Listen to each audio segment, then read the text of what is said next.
Are you a fan of apologetics debates, but by the end of it you're scratching your head wondering, yeah, but who really won?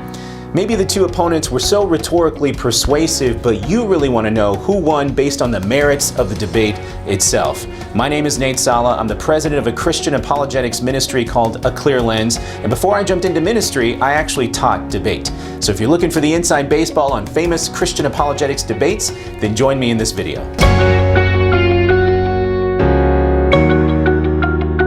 On this episode, we're looking at Frank Turek versus Michael Shermer. The debate topic is what best explains reality, theism or atheism. Now, this debate clocks in at a little over 2 hours, so I'm only going to be looking at cross-examination. Again, we're going to be looking at the merits of the debate on this one. Now, I'm spending time on cross-examination because I always told my students in the classroom that cross-examination is where a lot of the magic happens. You can either shine or you can stink really badly in cross-exam. So I'm excited to take a look at this. Let's jump into the video right now.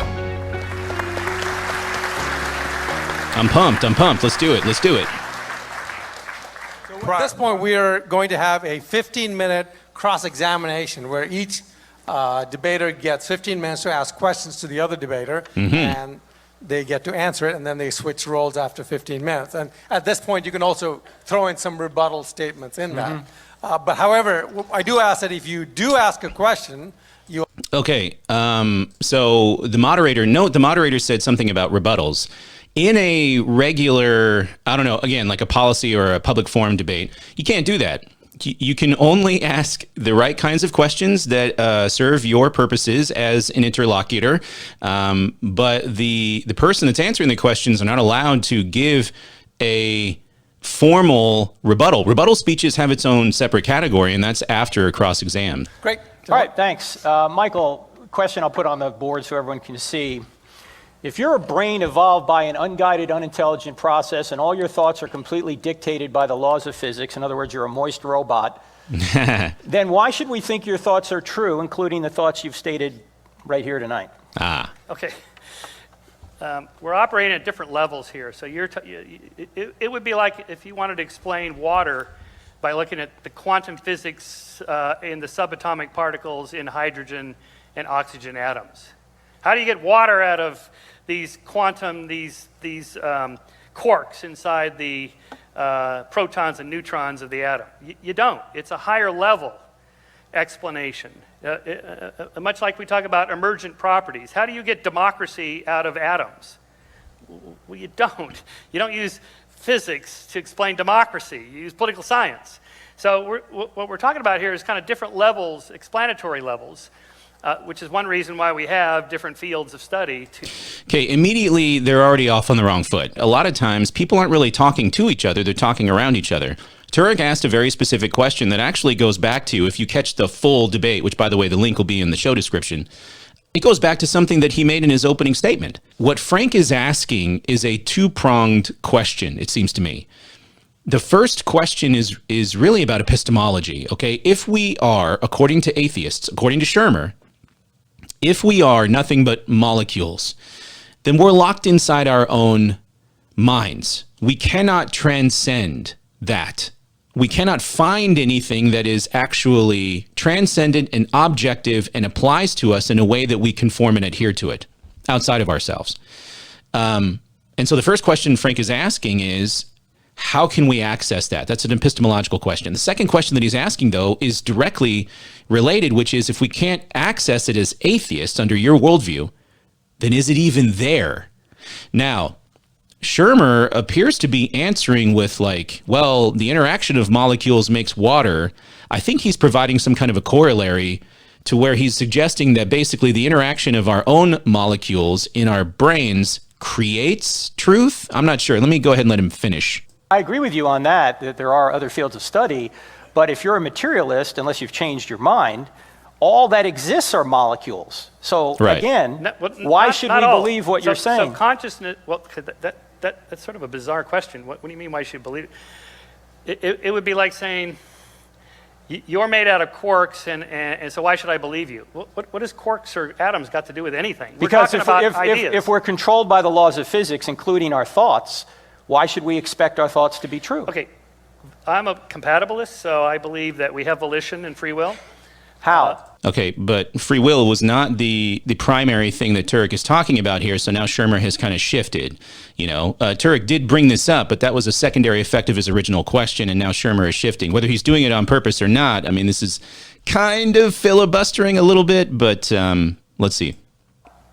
Well, okay, so it has to do with emergent property of complex systems. So you and I have more degrees of freedom than a dog. Dog has more degrees of freedom. By degrees of freedom, I mean places to move, choices to make. So rats make choices. I'll press the left bar or the right bar. I'll go down this alley, that alley, whatever. Those are choices. Rats make them, dogs make them, we make them. And we have more choices, more degrees of freedom than, say, rats, than, say, cockroaches. Okay, so what would be the difference between a drug addict hooked on OxyContin and you and I who are not?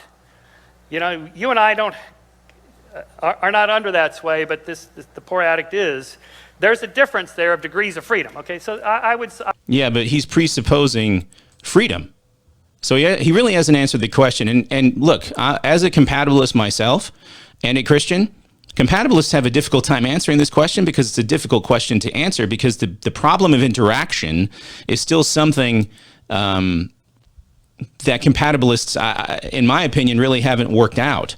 And so he really is going to struggle in this particular area. But again, this really wasn't the primary question that Turek was asking here. And so, I mean, I don't know what he's doing at this point. He's not helping himself. I would answer it that way, that it's kind of different levels of how many controlling vectors are at work. Do you believe the laws of logic exist? Well, okay, not without humans to describe them. Okay, let me ask you this then. Yeah. You're saying the laws of logic are just human constructions. Correct. Well, okay, two things. One, there is a reality that really exists, so we can measure the angle here. Well, to a bat's brain, or it may look different than on my brain, but there really is a table. Right. And it really exists. Even if I can't ever know what it's like to be a bat and know what it feels like to experience a table through echolocation rather than touch or sight, but still, that really exists. So the laws of nature that we describe and interpret with mathematics and words, those are human constructions. There's no second law of thermodynamics or a Newtonian equation in a star. Yeah, but... A star is just doing what stars do. When they get a certain pressure and temperature, they convert hydrogen into helium. Come on, Frank. Let me just ask you this. And you're saying they're human constructions then. So let me ask you this. Before there were any human beings on the earth, was the statement, there are no human beings on the earth, true? Okay. Yes. Okay, well then how could the laws of logic just be human constructions then? Well, but we're asking that today. Regardless of when we're asking. If there's no humans, there's no one asking the question. But it was still true prior to that. How could you and I even communicate if you had your own idea of the laws of logic and I had my own idea? How could we even communicate unless we're... So this is where Shermer is getting himself into a lot of trouble, okay? On the one hand, he was taking issue with Turek's original question. Again, Turek's original question was two-pronged. On the one hand, if we're locked inside ourselves in a subjective sense, because all we are just molecules in motion, then how can we, so this is an epistemological question, how can we access truth? And how can we even say there is such a thing as something that is objective that we must adhere to and conform to? Originally, it seemed like Shermer was talking about molecules combining together to create water and all that. So the corollary then must be that truth is something that is a process or a combination of the molecular interaction in our brains.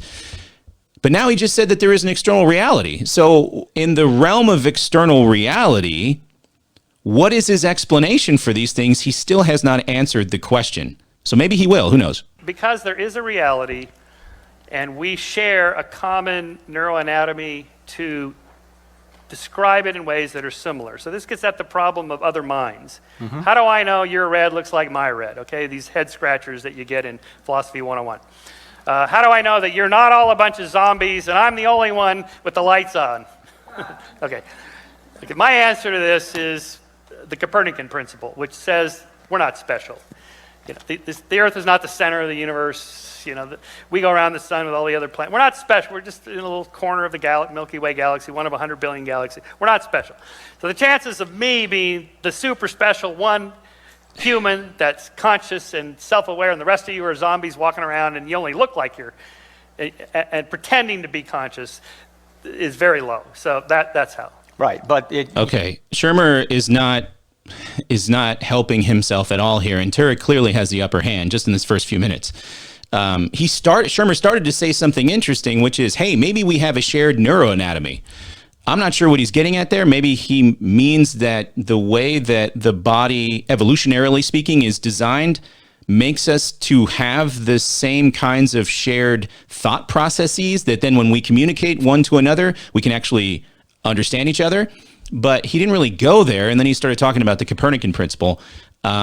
So again, like right now, Shermer is losing this particular aspect of cross-exam. I'd be giving points to Turek, but hopefully he pulls it out. You know, who knows? Shermer might save himself here. you're still not answering how these laws exist, because they exist even if human beings don't exist. The laws exist in the mind of God. Okay. Otherwise, you and I couldn't even communicate. Okay, no, okay. So first of all, they exist in the mind of God. That doesn't follow from this at all. That's a separate assertion. We can come back to that. When we talk about a law, wait a minute. What you just said there is an assertion, and you're using the laws of logic to say it. If the laws of logic aren't objective, that statement couldn't be true. first of all, okay. So Okay. first of all, it's not true that there has to be a God, or else. Why would God make the laws any special? What's God got to do with the laws of nature? Nothing. You're just saying Well, that. that's the very point. I'm not talking about laws of nature. I'm talking about the laws of logic. But if you want to talk about the laws of nature, those are just words we're using, conventions, mathematical equations. Those are all human constructions. Michael, I know you're not a postmodernist. Please, they're just words. No, they're describing truths. Yeah, but okay. The equation again. Back. I'm skeptical you're a postmodernist. Say Newtonian equations. They don't exist in the sun. The sun's just doing what the sun. It's just physical matter doing what it has to do. We describe it. So before there were humans, no, there was no law. So the sun was not burning before there were humans? No, the sun, of course, is burning, doing its thing, but there's no law. There's no Newtonian equation to describe it. Well, there's no Newtonian equation to describe it in our minds because we're not here yet, but that Newtonian equation is still Come on, Frank. describing the truth of what was happening. No, not the equation. The equation describes what happens. Right. The equation doesn't do the work. The equation is our way of describing how it works. Correct. So Shermer, what is your explanation for why what we're describing exists? What is the explanation? Okay, but we're waiting. That existed prior to you and me ever existing. The sun was burning before you and I ever existed. Okay, I think we're talking Let me about move on to another question. We're Okay. talking about two different things here. We're talking about the material reality of stuff that exists and then our description of it. Right, well, you're going... Yeah, and you're not answering either. So what are we supposed to do here except give points to Turek at this point? with emergent properties, which appears to be a faith position. Anyway, let me ask you this. If God does not exist, only molecules exist, what is the nature of the moral standard called goodness, and why are we obligated to obey it? What is that little ruler if it's not God's nature?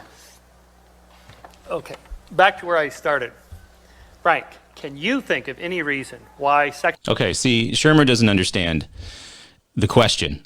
And probably what he's going to do here is he's going to say, yeah, but I know right and wrong, and I don't need the Bible to tell me so, which is, the Hitchens thing, the Sam Harris, thing. Maybe Dawkins does that too. The problem with this is they're not talking to each other. They're talking around each other. And Shermer doesn't understand Turek. Now, not a knock against Turek, because Turek is very smart.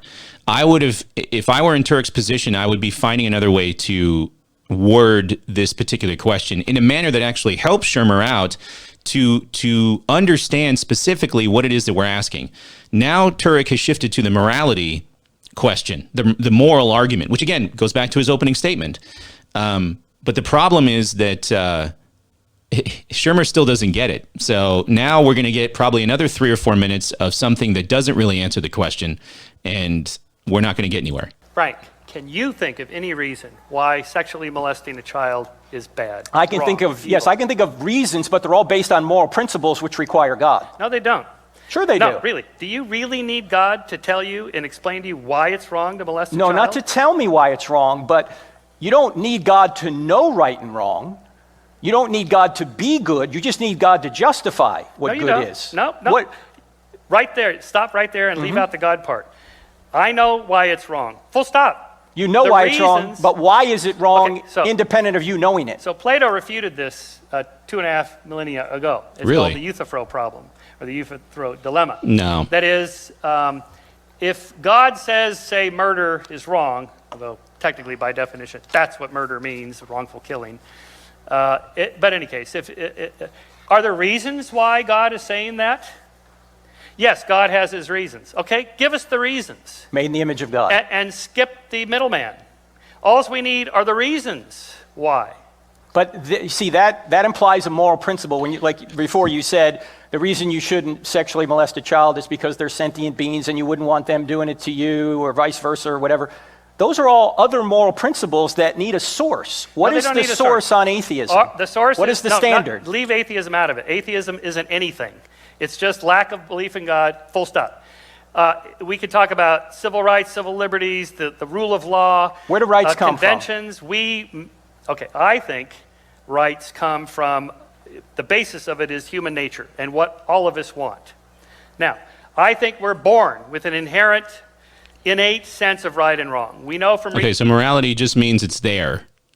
It's just there. And we all somehow share it because it's just there. research like in Paul Bloom's lab at Yale, for example, with tiny infants. These are like 6 months to a year old babies. And they are shown a little puppet show. So imagine there's this ramp, and this puppet's pushing this ball up the ramp, and one puppet comes up and bashes the ball back down and is fighting the puppet. And then, Michael, let me finish. This is a great experiment. Okay. I'm making an argument for I'm innate. not disagreeing that we all know right from wrong. That's not my point. My point is Right. not epistemology. How do you know right from wrong? My point is, what is rightness on an atheistic, materialistic worldview? On a humanist Okay. worldview, Thanks for clarifying, Frank, because before it wasn't really certain in your particular question. So it might help Shermer out if you did not assume that Shermer fully understands what it is that you're asking and kind of, I mean, I hate to make this phrase, but kind of dumb it down, especially for the audience. right and wrong is determined by a combination of our innate moral sense, our upbringing, what our parents teach us, our family. So when Shermer says it's our innate moral sense, he means it's just already there. It just is. Our social communities and so on, which, by the way, have changed a lot. You guys would have been in favor of burning witches and enslaving blacks centuries ago. You don't believe that anymore.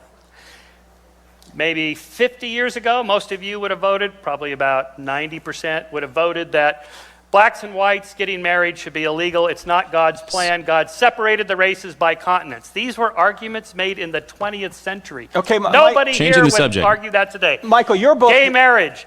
Most of you were probably against this. I contend probably half of you tonight are already in favor of it, or at least let it happen. In 10 years, we won't even be talking about gay marriage. Michael, why are Well. any of So these right things... and wrong, That might right be and wrong true. shifts over time, and it doesn't come from religion, it doesn't come from the Bible. There's no reinterpretation, when Paul said this, he really meant gays should get married. No, that's not how moral change happens. It's not happening through religion. I'm not talking about moral change. I'm Right. talking about the grounding of morality. Right. If we're just molecules, well, then if we do it, then who's to say Hitler was worse than Mother Teresa? Again. Who's to say that if there's no standard beyond either? Okay, just a little side note. And this is like a little inside baseball. No judge wants to hear about Hitler. So bringing up Hitler in a debate, there are just so much more better, more nuanced examples to go to. Hitler is so easy. Judges are just so tired of that. They really don't want to hear that. Either of them. How can you say Hitler was wrong? Can you think of any reason why Hitler was worse than Mother Teresa? If you say because he killed people, then you just brought another moral principle in. It's wrong to kill people. How Why about- is it wrong to kill people? How about the survival and flourishing of sentient beings is a good, and the more we promote that and do it, that's good. Harming and killing people is bad. Michael, Hitler Therefore- says no. Hitler wants to flourish his sentient beings, not you. Yes, Why okay, is he wrong? So he was wrong because it's violating the sense that every autonomous person has of a desire to live and fulfill their destiny as Why is that a sentient moral beings. principle we ought to obey? Right. We're born with it. We're born We get knowing that. it, It's but just why there. should we obey it? We get it from, like, for example, our constitutions that we write, and we say, this is what we're going to do. And Social we're going contract. So if we theory. write a constitution that says gay marriage is bad, you're for that. No. Oh, okay, so there's a standard outside the Constitution you want to impose on it. Based on our nature, yes. It comes inherent with the species. But it wasn't in our nature, Dr. Shermer, before to affirm homosexual marriage or gay marriage. Imagine you're walking in the forest and you see a fridge and you walk over, you're like, wow, this is out of place. You open up the fridge and it's stocked full of fresh food, your favorite foods, whatever those are, right? If Frank Turek and Michael Shermer were walking in the forest and found this fridge, sort of in keeping to the analogy here, Frank Turek would walk up and say, well, where did all this food come from? And Shermer would say, well, I don't have any trouble seeing that there's food in the fridge. You see how there's they're not having the same conversation. They're talking around each other, and that's why this is so frustrating. We're born with a sense of a desire for life, freedom, and autonomy, which is why women have been fighting against the church for 2,000 years to have reproductive rights, freedom from oppression, from males and so forth. And we have all been bending to this because women say, that's what we want. Unless... It's something we want because we're born with Unless the woman is in the womb. Okay, now let's talk about that for a second. Oh, wow. Let me go to a new subject, Michael. No, wait. No, you It's brought it up. my time, Michael. You brought it up. And here maybe... Would it be immoral for me to stop you? It might be a good time to use Bill Maher's line that Republicans are pro-choice all the way up to the time where their mistress gets pregnant. And also, conservatives seem to be pro-life all the way up until birth. And then after that, just war. It's perfectly okay to kill innocent civilians in Iraq. It's perfectly okay to put to death people on death row. You've already argued that it's justifiable to kill certain people, even innocent people, due to some other cause. All right, so we're already on the same page there. No, Michael, what you just brought up, there's a difference between an innocent child in the womb and a guilty murderer on death row. What about an innocent civilian in Iraq that we... Okay, the cross-exam is starting to devolve, and it's shifting away from its original point, and Turek is letting it happen, and I think at this point, I would be maybe withholding some points for Turek, because the bottom line is Turek needs to press Shermer, number one, on the issues that he was asking about, which actually go back to his opening statement, which is what you're supposed to do. But then when Shermer starts to shift and talk about things, and even Turek brings up things that are ancillary to the original points that he was trying to make by asking questions in cross-exam, and it seems like Turek did that, I don't know, for some kind of emotional reaction from the crowd or something like that. But the bottom line is that Turek now is actually doing a disservice to his own arguments.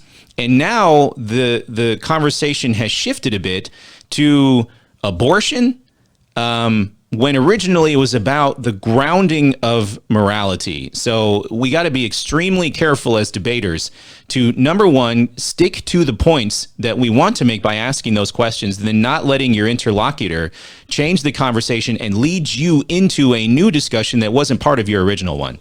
Bomb using drones. That's why we try and minimize those, because we know that person's valuable. Well, okay. Let me go on to final question. Only got 3 minutes left. Good. Well, we can Good, just dialogue, Frank. We don't have to put a stopwatch on it. I want you to put me on the spot. What blind natural laws can create computer code billions of letters long?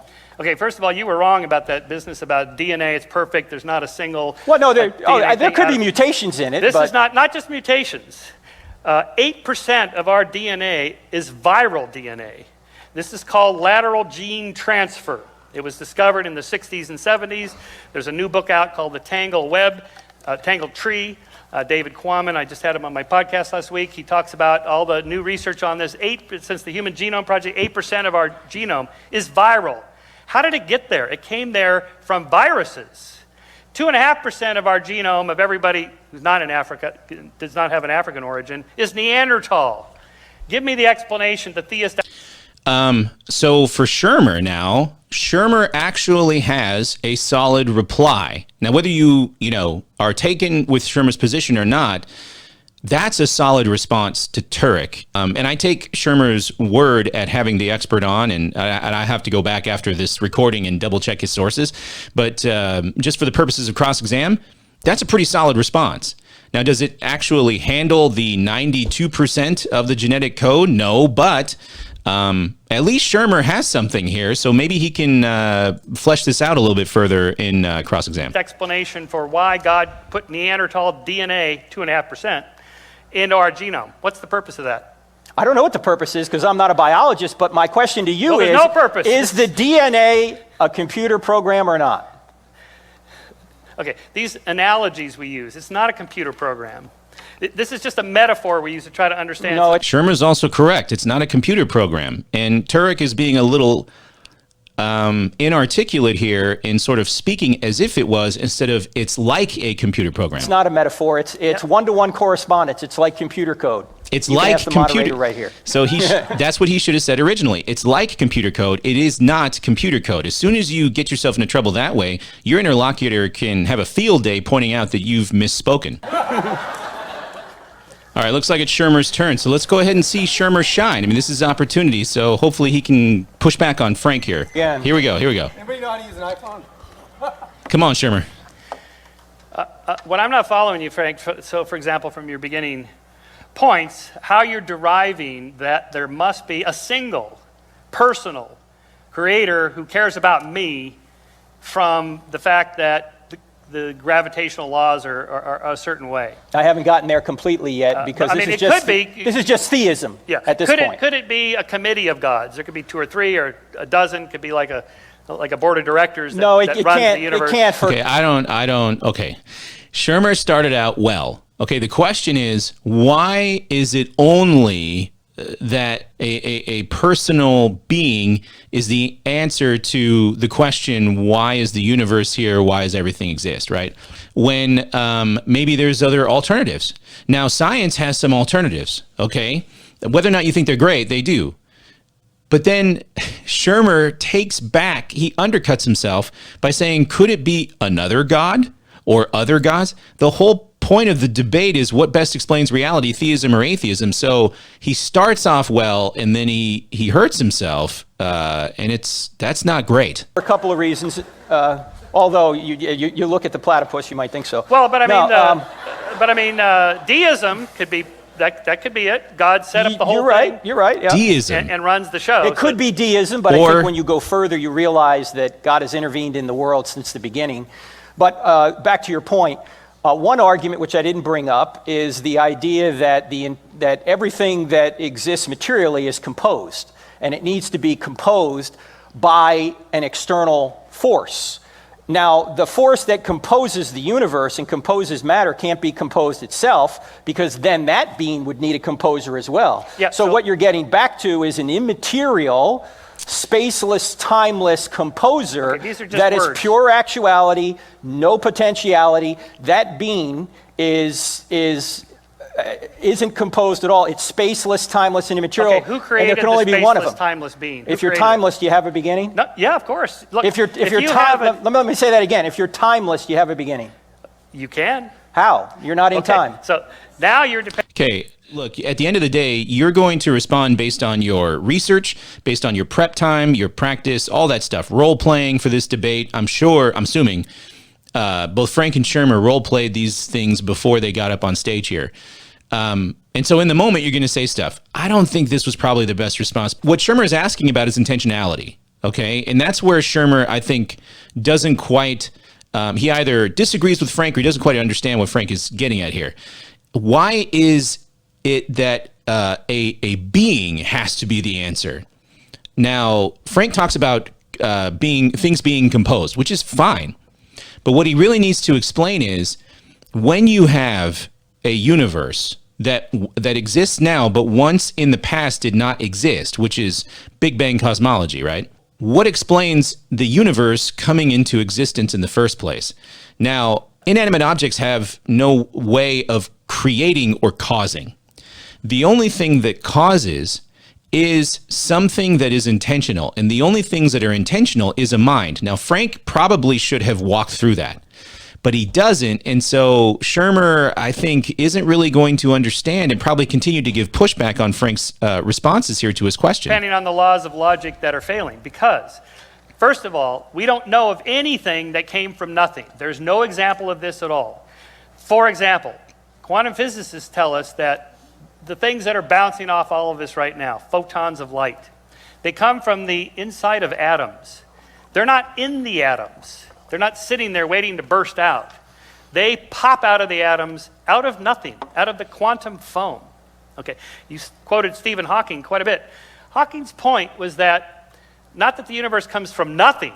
There's not this like creation event from nothing. When physicists talk about nothing, they don't mean what theologians mean. They mean there's this quantum energy field out of which things pop from just the pure energy. We know of no... It would help if he could actually quote Hawking in some form or fashion saying this to further his point. Nothing. Okay, this is one of these linguistic epistemological walls I mentioned that we're going to hit. We can't conceive of nothing. Which, by the way, this is cross-examination. Where are the questions? Why isn't he asking Frank questions? Why is he sitting here expounding on... He's defending himself in cross-examination. Amazing. This is a wasted opportunity, and the clock is against him, and he's going to find his time run short before he can actually ask some really great questions. It's not possible for any human brain to conceive of nothing. Sure it is. That's what most men think about. No thing. See, the word itself, no thing, implies there's a thing of which there's no. That would not even be nothing. It would be like my asking you, imagine yourself dead. You can't do it, because to imagine something, you have to be alive. Michael, don't go Lawrence Krauss on me. I mean, come on. Even atheists have panned his book. Okay, Frank, this is Lawrence Krauss. If I say I had nothing for lunch, that means I had no thing for lunch. I didn't eat lunch. It doesn't mean I had something called nothing. Okay. Again, we don't know anything about what the universe was like at the very beginning. As far as we know, it could be an infinite universe going all the way back, not a beginning infinitely long ago. Okay, when you start off a phrase in a debate, as far as we know it could be, you're getting into hypotheticals, and again, you're not helping yourself. It would be better if Shermer could quote from some experts in the field of quantum physics, where they're saying essentially what he wants to communicate here, but that's not going to help him either.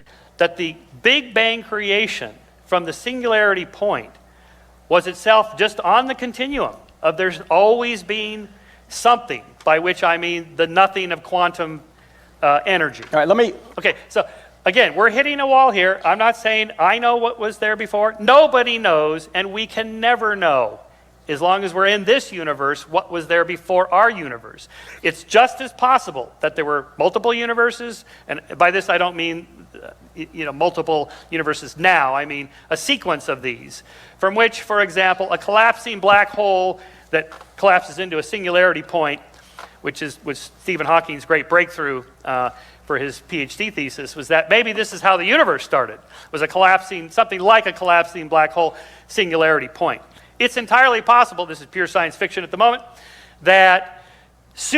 This is pure science fiction at the moment. Again, probably not the best phrase to be using to support your view. Super advanced extraterrestrials could engineer a solar system and a star to collapse into a black hole and create a universe. You could have multiple bubble universes popping in and out. Did he just say extraterrestrials? It's entirely possible, this is pure science fiction at the moment, that super advanced extraterrestrials could engineer a solar system and a star to collapse into a black hole and create a universe. You could have multiple bubble universes popping in and out. Michael, this is simply an engineering problem. What would you call a being that could create a universe out of a black hole? Michael, you're supposed to be the scientist. You would call that God. Michael, I'm claiming that any sufficiently advanced extraterrestrial would be indistinguishable from the God you believe in. You are coming up with a lot of speculations with no evidence. As are you. No. You have no evidence of this God. All you have are, I have a gap, I can't explain it. It's not a gap. I think God did it. It's not a gap. That's We're all not reasoning from what we don't know, we're reasoning from what we do know. If space, matter, and time had a beginning, the cause must be spaceless, timeless, and immaterial. No. This is a missed opportunity by Shermer. So Shermer has a way of giving a rejoinder here, which is that there are alternative theories to the beginning of the universe that don't entail a beginning where the universe didn't exist and now exists in that sense, the way that Christian apologists talk about it. But there's other possible alternative explanations. The problem is he kind of plays footsie with those things and doesn't really explain. He provides no evidence, no quotations to support himself, really. And so he loses an opportunity here to do those things, and it's really disappointing. Oh, that does not follow. What is it No, then? no. Let me give you some of these like logical sequences. Here's a God. I just made these up. Here's the paradox of perfection. If God exists, then he's perfect. If God exists, he is the creator of the universe. Perfect beings must create perfect things. The universe is not perfect. There's no God. Okay, solid logic. Utter bullshit as an argument. It's fallacious. But that's the kind of stuff that all of these arguments are. No, it's fallacious, Michael. If this, and then this, and then this, none of those follow from the points ahead of time. Define what you mean by perfect. Well, that's right. You define it, because I can't. Well, we don't have a perfect. You can't define perfect. You just said the universe isn't perfect, but you can't define perfect? It's not possible. When you're talking about a world constrained by physical constraints, there's no such thing as perfect design. What engineers like Neil do is they find design that fits their purpose. Like this iPhone, unfortunately I have to recharge every 2 hours.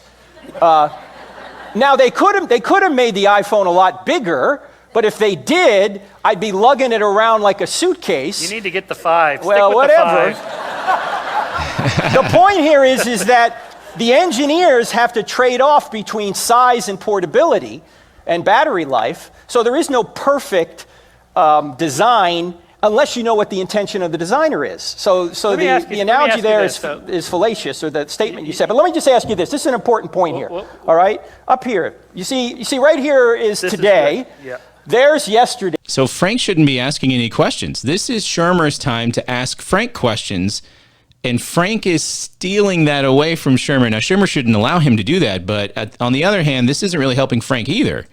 This isn't Frank's time. Frank already had his time, and it's over. There's the day before yesterday. There's last week. Let's say we don't know how far back this line goes, the timeline. Question is, can this line be infinite into the past? This would imply, if that's true, that not that it had no beginning, that there was no beginning infinitely long ago. The Big Bang would just be the latest beginning of this universe. There it is. There could be multiple bangs. There could be multiple universes going all the way back. This would be like arguing there had to be a finite beginning or else we wouldn't be here tonight. Okay. No matter what would happen, you'd end up with this finite beginning. But let me ask you this. Okay, I forgot what I was going to ask you. Oh, on the design question, since you had the timeline up there. So we now know the universe is 13.8 billion years old. And humans are roughly about 100,000 years old. Christianity began about 2,000 years ago. What was God doing that 99.99% of all that time? If this is all beautifully designed and elegantly and teleological and purposeful, and it's all here for us so that we would be here, boom, here we are. Why the 13.78889 billion years of nothing, and then I think I'll send my son to this desert place in this Bronze Age culture where no one can write, and I'll give them the message. I don't know what is going on. This is not anything that Frank talked about in his opening statements, and Shermer should be attacking. I think there's like 6 points in Frank's opening statements. He's not really doing that, and now he's introducing some new concept that it wasn't even there in the original discussion at all. This is a complete waste of an opportunity. And now it's a hypothetical too. I mean, how are you supposed to know the mind of somebody if they did something or they didn't do something? I mean, this is just a waste of time, really, is what it is. What was the purpose of all that time? Augustine actually answered that question. He said he was creating hell for people who ask questions like right. that, okay? I'm telling you, my best friends are going to be there. Hitchens, Sagan. No, obviously. It's going to be great. You guys should come. It's going to be party time.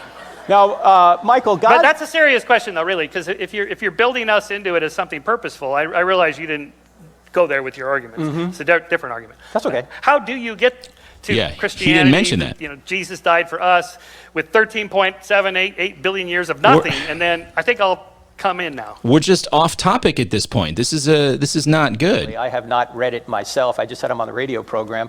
But I will say this, that God's sacrifice is retroactive. In fact, Hitchens asked this of me in the first debate we had. He said, what was God doing for all that time?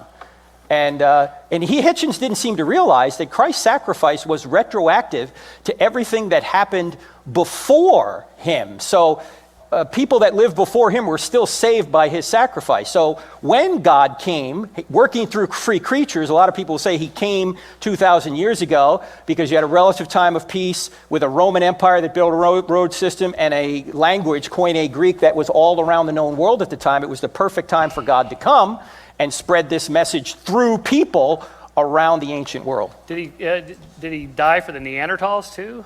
Yes, if in fact there were Neanderthals who had the capacity to make moral decisions. How about Homo erectus, slightly smaller brain? If in fact that was a human being, yeah. They're not humans. They're a different species of hominid. How about Australopithecines, little Lucy with the little, single sort of chimp-sized brain? So in other words, there's a Turek in his opening talked about the beginning of the universe. This is his case. He talked about reason and rationality as a feature of human beings. He talked about DNA and information in genetic code. He talked about objective morality. He talked about evil, and he talked about science.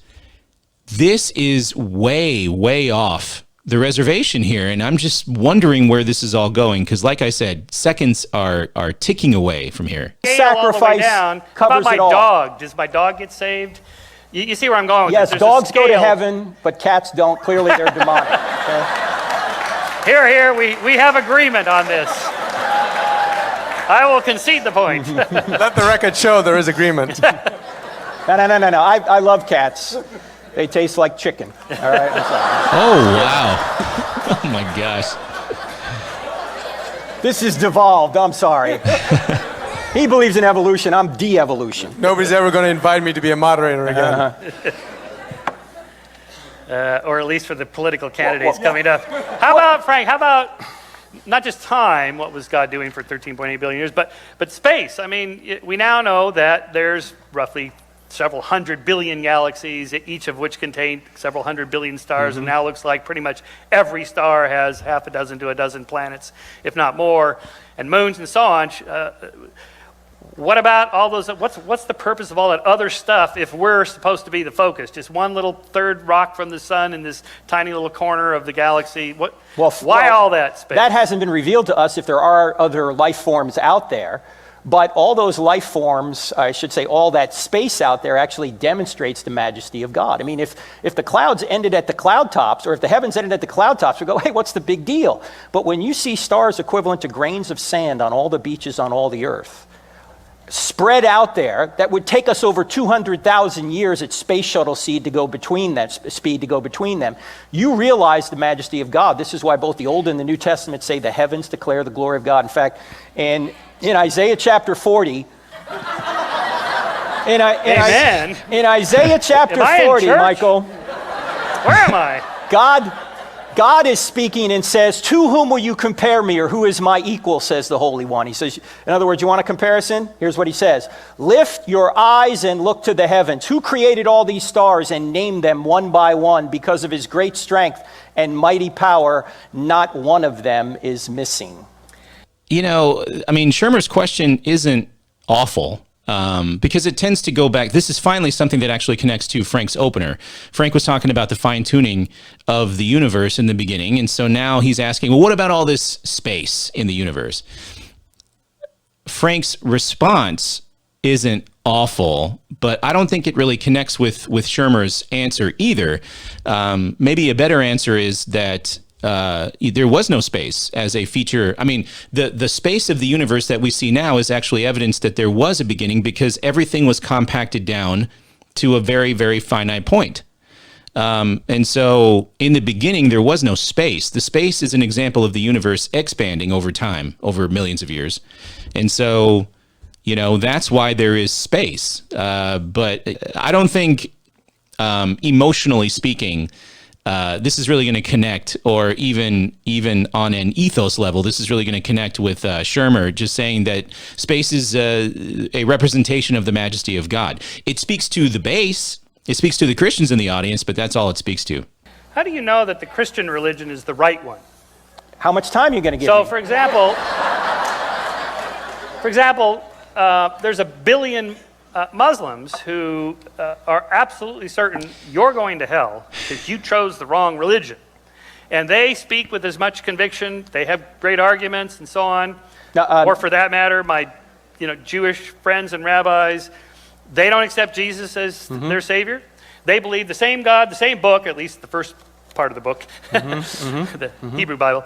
And they know the arguments, for the resurrection, the eyewitnesses, the missing, the empty tomb. They know all those arguments. And they go, nope, I don't believe it.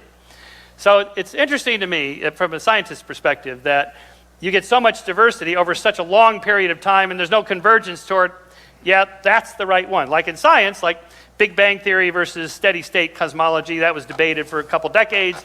Big Bang Theory eventually, not the TV show, but the real theory, won out because there was more evidence for it. Or just pick any scientific debate. It's kind of scattershot for a few decades, and then it starts to narrowly focus, and then there's a convergence and a consensus. That's the one. These other ones are probably not true. The thing that's curious to me about religion is that you get this sort of smattering. This is our afterlife, and this is the afterlife. No, this is the afterlife. Well, which is the right one? Well, they're all true, or they're not all true. Nobody's going to say that. Or they're not all true. But what's your standard of objective standard? Say, well, we know that's the right one because, look, I can point to it. And when you point to it, why don't the Muslims go, oh, yeah. Because it's not a process of chemistry. You'd have to be an atheist to believe in the process of chemistry that gives you all your thoughts. We don't. There's a free will involved. In fact, the way I show that Christianity is true, I go through the evidence that truth exists, God exists, miracles are possible, and the New Testament documents are telling us the truth about the resurrection. Because if Jesus rose from the dead, then whatever he teaches is true because he's God. So I just have a personal policy. If somebody rises from the dead, I just believe whatever they say. Okay? Now, Michael, I will point out in India, there's a God man named Sai Baba. He's dead now, but he had millions of followers. He could raise the dead. He said he came back from the dead. He could perform miracles. Millions of people believed him. Well, look, sometimes, but you don't believe in Sai Baba. Sometimes people are deceived, but let's run a very quick experiment here. Wait, stop right there. Sometimes we are, right? Yes. We can be self-deceived. I think we've just witnessed it tonight. Okay. And I rest my case. Thank you. Our 30 minutes Thank you very much, ladies and gentlemen. No, Michael, we're gonna do a short experiment here. This is for the Christians in the room. Christians, I want to ask you guys a question. I want you to think of somebody you know who's not a Christian whom you'd like to be a Christian. Everybody got somebody? Friend, relative? Okay, next question. Am I one of them? They're thinking about you, Michael. Next question. Is the person you're thinking of on a relentless pursuit of truth? They want to know if Christianity is true or not. Or are they apathetic or maybe even hostile? How many say the person I'm thinking of is on a relentless pursuit of truth? A hand and a half. How many people say the person I'm thinking of is apathetic or hostile? Yeah, there you go. There's the answer. Free will. They don't want it to be true. Most people are not on a truth quest or on a It's a nice tactic to connect with the audience there, get the audience engaged and interacting. But again, I mean, in terms of real cross-examination, well, I don't want to say real, but like cross-examination in debate doesn't have space for talking to the audience, for what is going on and what we've been seeing over the last several minutes. I mean, this is really, for me, it's very frustrating because there's so many missed opportunities on both sides, honestly, to really engage in robust debate on this issue, and it's very frustrating. Happiness quest, as my friend Andy Stanley says. You're saying this about Orthodox Jews? They don't want to know what the truth is? I don't know what each individual person is. They are as deeply religious as you. Okay. But they don't accept Jesus as their Savior. Okay, so what I'm saying is that these are free will, Michael. Kinds of questions. People have free will. Okay, they have free will. They choose not to believe Jesus was the Messiah. They even believe that there is a Messiah. He just hasn't come yet. That's pretty close. I mean, you got to let him in for that, right? Hey. Overall, Frank started strong when it was his turn to ask Shermer questions. Shermer was incapable of answering any of Frank's questions directly. He latched on to secondary questions and really spent a lot of time, in my estimation, filibustering, not really articulating what his rejoinders were in the best sense. Now, Frank kind of slipped up a little bit and missed some opportunities to articulate better his position as well. And then when we get to Shermer's attempts to ask questions, Shermer doesn't really ask very many questions. He asks like a handful of them. The rest of the time, he's just talking, which is really, like I said, it's frustrating because these are missed opportunities. Shermer looks And almost, it sounds exactly like Hitchens when Hitchens went up against William Lane Craig. And some of the things that Shermer introduced were completely not even part of the original debate at all, which leads to missed opportunities. So Shermer loses cross-examination. So those are my thoughts on the debate itself. Once again, Shermer lost many opportunities to really hit back against Turek's position with some powerful rejoinders of his own, which is why I say Turek actually won the cross-examination very clearly, in my opinion. Who do you think won the debate? Go ahead and leave those comments below and I'll take a look. We'd love to get your thoughts on that. If you would like me to take a look at a particular debate, go ahead and leave those in the comments as well. And finally, if you like this kind of debate analysis, definitely check out our website, clearlens.org, where we teach you how to effectively communicate your Christian faith utilizing the principles that I discussed in this video. Well, thanks very much for watching, and I'll see you on the next one.